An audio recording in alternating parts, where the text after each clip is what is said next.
আমি তো বলবো আপনাদেরকে, যত বড় ব্যক্তিত্ব আসুক, জুমার দিন নিচে ভরা গেল দরজা খুলবেন না। কে আসলো এটা দেখার বিষয় না, এটা আল্লাহর ঘর, কোনো ব্যক্তিত্বের ঘর না। যদি মানতে পারে তাহলে আমি থাকবো, নাহলে চলে যাব।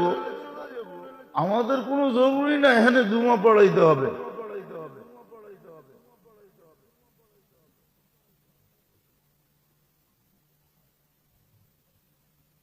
গত 2 জুমার থেকে বলতেছি, হাদিসে সাফ নিষেধ আছে। আপনি রোজার মাসে সওয়াব কামাইতে আসছেন না গুনাহ কামাইতে আসছেন? আপনাকে কে বলছিল 11টার সময় আসতে? না করছে কি? আয়া বয়ে থাকেন সামনে। আপনি সবাই শেষে আসবেন বাবলয়া, আর আয়া মানুষের কান্দের উপর দিয়ে ঠেলতে ঠেলতে ঢুকবেন।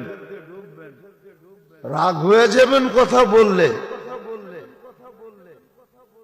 হাদিসে সব নিষেধ আছে, আল্লাহ রসুল নিষেধ করছেন। জুতার বাড়ি মুসলমানদের কপালে এই জন্যই তো, নইলে রমজান মাস ঘাস দিয়ে ইফতার করতেছে, ঘাস দিয়া। ফিলিস্তিন চোখে দেখেন না? কয়েকদিন পরে আপনার উপরে আসবে না, এটার গ্যারান্টি কি? জুতা তো এমনি আসে নাই। আল্লাহর সিস্টেম এই উম্মতকে দুনিয়ার থেকে জুতা মাইরা পাক করবে, জুতা মারবে, জুতা। বিপদ আমরাটাই না আনতেছি। আল্লাহর হুকুম মানে না, নবীর তরিকা মানে না। তো যেটা বুঝাইতেছিলাম, কথা শেষ, নষ্ট হয়ে গেছে। যেটা বুঝাইতেছিলাম, দরজা বন্ধ করেন ভালো মতে।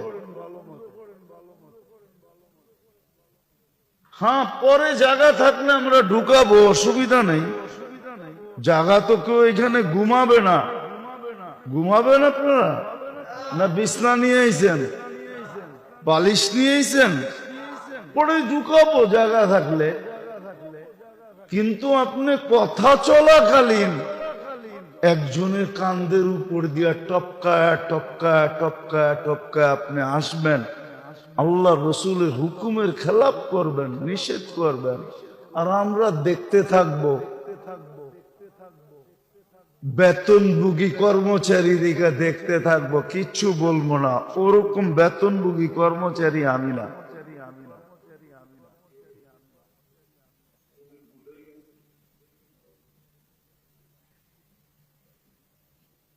আমি এক জুমা পড়ায় 1 মাসের টাকা কামাইতে পারি। আল্লাহ ওই রাস্তা দিছে। এক জুমা পড়ামু 1 মাসের টাকা কামামু। এক জুমা পড়ামু 6 মাসের টাকা কামামু। ওই ব্যবস্থা আল্লাহ করে দিছে। এই জন্য রাগ হয় না। যেটা বুঝাইতেছিলাম, কোথায় জানি ছিলাম, কোথায় চলে গেছে। খোদার ওয়াস্তে তোমাদের তো আগেই বলছি, দরকার হলে তালা লাগাও।